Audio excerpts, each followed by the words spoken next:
e non mi dimenticherà, e io non lo dimenticherò. Perché poi, capito, anche là le relazioni che rimangono, le amicizie, perché abbiamo vissuto 2 anni insieme, diventiamo estranei.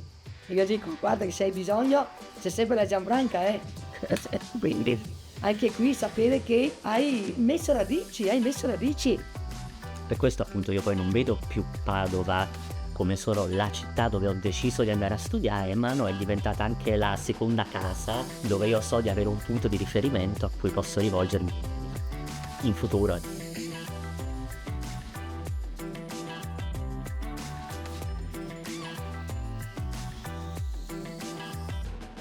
Mi chiamo Emanuele Barone, ho 25 anni quasi. Mi chiamo Gianfranca, ho 71 anni ormai. Io sono una padovana, una galena padovana. Studio scienze per il paesaggio con la laurea magistrale, sono già laureato in urbanistica. Io lavoravo negli asili nido, però dopo ho lavorato 15 anni in ufficio pedagogico, mi occupavo del centro di documentazione. Nel mio percorso universitario ho scelto anche proprio per la questione, la crisi abitativa, eccetera, nello scorso anno, insomma, che era un po' esplosa la situazione, diciamo, di intraprendere questa esperienza di co-housing, esperienza intergenerazionale. E proprio quasi un anno fa, insomma, mi hanno presentato Gianfranca, ormai, insomma, all'epoca era la signora, però adesso è diventata Gianfranca. E Non ho mai vissuto da sola perché avevo una figlia, adesso la figlia se n'è andata finalmente di casa e mi sono proiettata casualmente, ancora quando lavoravo, nelle ospitalità con la Bel Terrasse, con la scuola, con la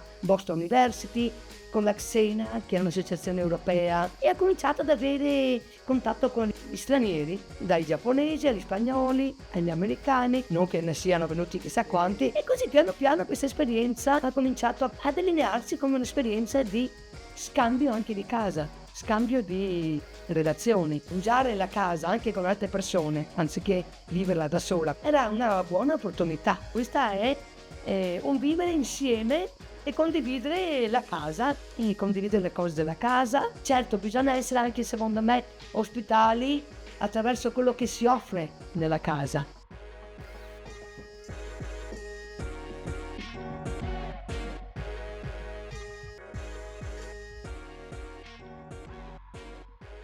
Dopo non è più un ospite, è una persona che è un familiare, diventa un tuo familiare, perché famiglia vuol dire vivere insieme e noi si vive insieme.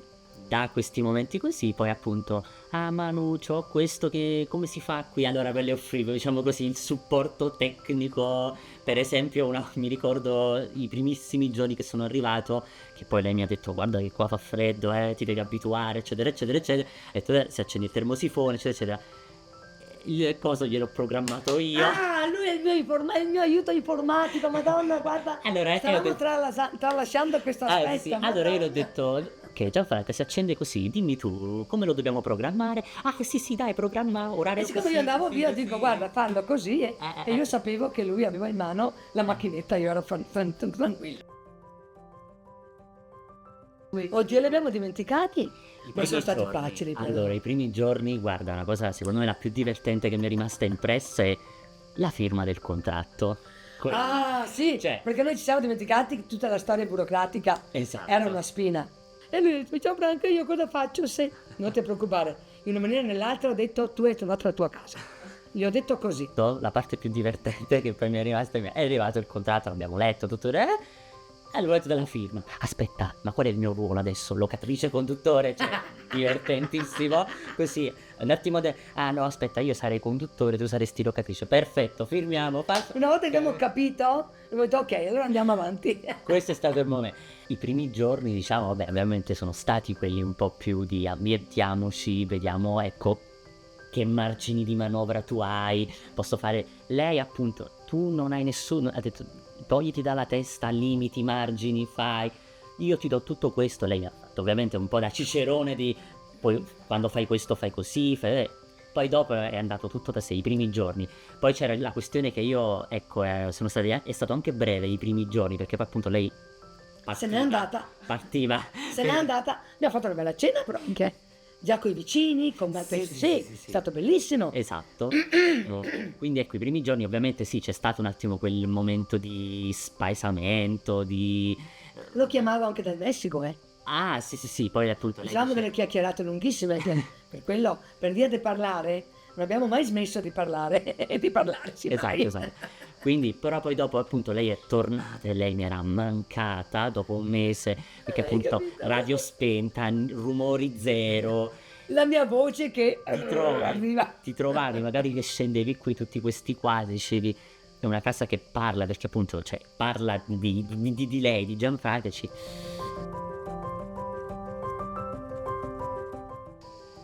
Come tu ti vivi nella tua gruppo di compagni, questa differenza di vita abitativa, che loro sono 3 studenti, quindi sono alla pari, e tu invece sei quella signora che già ha detto In famiglia. che già io non sono la Sì, signora. la signora. Io non sono la signora, io sono la Gianfranca. Sì. E quindi capito, lui secondo me mi ha difeso bene per me. No, Mi sì, ha sì. difeso bene, mi ha presentata No, bene. ragazzi, È stata una sua scelta, ha scelto lui di io fare così. ho scelto così e mi è andata bene, ho detto no, la signora, diciamo così, con la signora che poi era Gianfranco, ho detto no, si condivide, si fa. E loro mi dicevano, ah però almeno vi parlate, io magari ho la coinquilina di là che appunto Ecco, io vedi che non conosco nemmeno, ti ripeto, a volte ci evitiamo perché dice no. Beh sì, qualcuno mi ha detto, oddio, non so come ti trovi. Io ho detto, guarda, proprio semplice. Io alla fine sono qui davanti a te, insomma, parliamo, facciamo la nostra vita, ci prendiamo lo spritz, studiamo, veniamo a studio, vai anche in mensa perché poi a volte mi trovavo invece di tornare a casa, insomma, andare avanti e indietro. E Gianfranco faceva le sue cose. Ho detto proprio semplicemente, noi ci ritroviamo quando si sono create le occasioni, a colazione, a cena, condiviso la giornata, abbiamo condiviso poi sempre step by step incontri, gite, fuori porta, eccetera. È andato serenamente così. Ma noi ci salutiamo anche la mattina. Beh Gianfranca, io vado, anche tu. Cosa fai di bello oggi? Ci scambiamo anche. Però lui si sente libero di fare quel che vuole. E dico, dai che ci facciamo un caffè. Pranziamo anche più insieme, perché è inutile che io mangio alla mia ora, lui mangia. Dico, bene, oggi mangiamo insieme? E si è messo sulla tavola quello che c'è. E si chiacchiera sempre. Io ho un rapporto con lui anche affettivo, però ci sono delle distanze tra me e lui. Io dico a volte il nipote, ma perché il nipote è quello che vive fuori casa, che ha ogni tanto, ed è come un nipote, ma non è neanche un nipote, lui è Emanuele.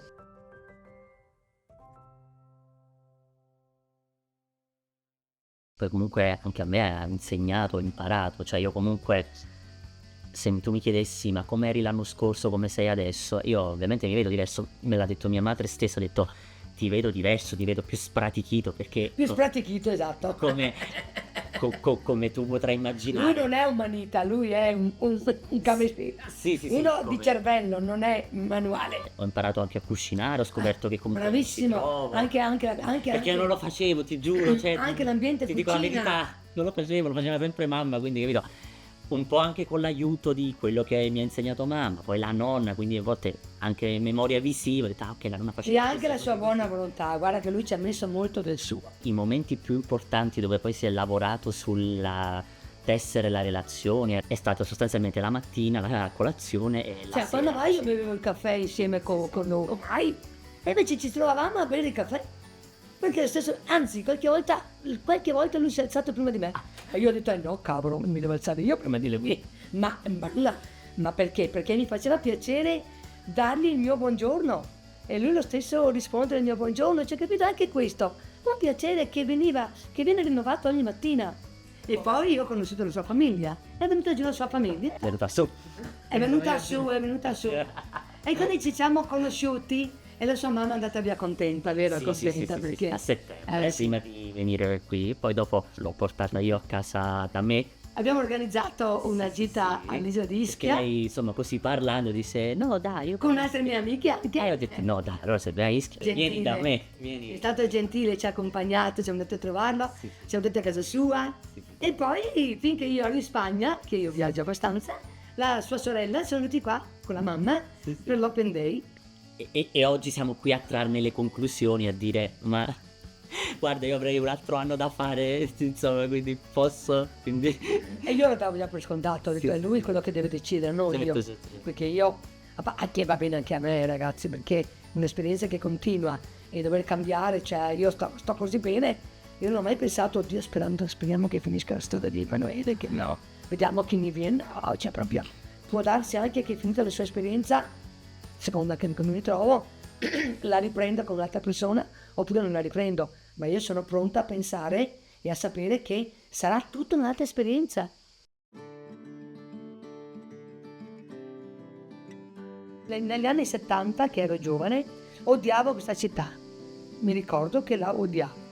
Perché? Perché non era la città che abbiamo oggi. La città di Padova, a me piace la mia città, mi piace la mia città, lo dico proprio apposta sgrammaticalmente per dire che dal momento in cui ho deciso che questa è la mia città ed è diventato il mio habitat e qui ho fatto anche la mia vita, ho passato la mia vita di lavoratrice, di madre, di donna anche sola, single, che è diventata successivamente. Adesso io posso dire di anziana signora, come dice un'altra ragazza che fa parte della nostra esperienza intergenerazionale, io dico mi piace la città, perché la città va vissuta culturalmente, va vissuta nel quartiere dove questa persona, in questo caso Lele, ma anche altri ospiti che ho avuto, vivono, quindi il quartiere, i negozi, i servizi.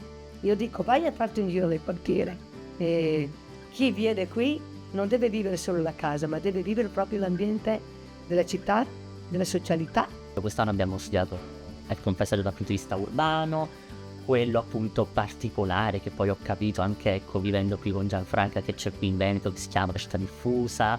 Lo si studia in tutte le sue sfaccettature, da quelle più tecniche, giuridiche, a quelle più sociali, quindi capire come viene percepito, e questo Gianfranca mi ha aiutato molto in questo. È bello avere una città che accoglie tutti quanti, peccato che non abbia l'opportunità di saper accogliere bene questi ragazzi per un alloggio. Ecco, qua la città manca molto, qua per me la città manca. Quella della famiglia, secondo me, è la situazione per me parallela all'altra scelta di vivere con altri studenti che la città potrebbe offrire come biglietto da visita, essendo una città universitaria. Poi dopo un anno, ti ripeto, io non vedo Padova come solo città di passaggio. Ho imparato ad apprezzare e ad amarla anche dal punto di vista proprio territoriale, culturale, per i miei studi, e poi per questo spero, insomma, di poter, anche se non proprio a Padova, però comunque che nei dintorni, insomma, di poterci comunque restare. È bello, è anche come un sogno che è reale, ma anche che però ti proietta anche in un mondo di giovinezza, di apertura, e anche di scambi intergenerazionali. E io sono contenta perché è come vedere un prolungamento dei miei desideri, cioè avere Lele qua è come vedere il ragazzo studente che avrei potuto essere io, la ragazza studente.